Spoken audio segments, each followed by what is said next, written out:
தெரியாது. Coaching class அதுக்கு போக வாய்ப்பும் இல்லை, போகவும் முடியல.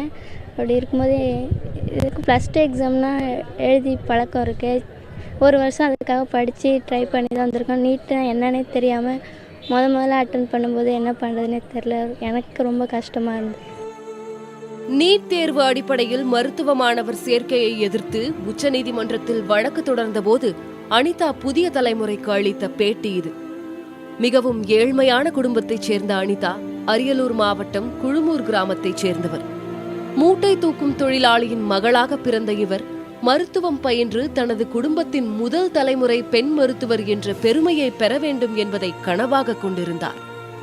மாநில பாடத்திட்டத்தில் படித்து +2 தேர்வு எழுதிய அவர் 1176 மதிப்பெண்களும் கட் ஆஃப் 196.5 பெற்றிருந்தார்.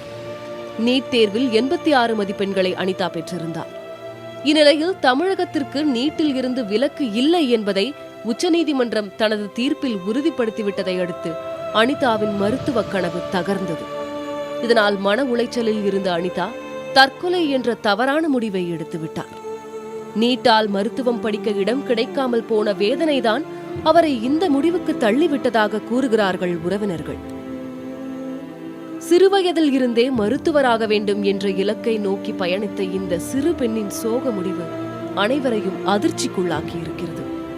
தன்னம்பிக்கையுடன் போராடி தைரியமாக அடுத்த அடியை எடுத்து வைப்பதை விடுத்து இது போன்ற தவறான முடிவை மாணவர்கள் நாடக்கூடாது என்பதே அனைவரின் அறிவுறுத்தலாக இருக்கிறது.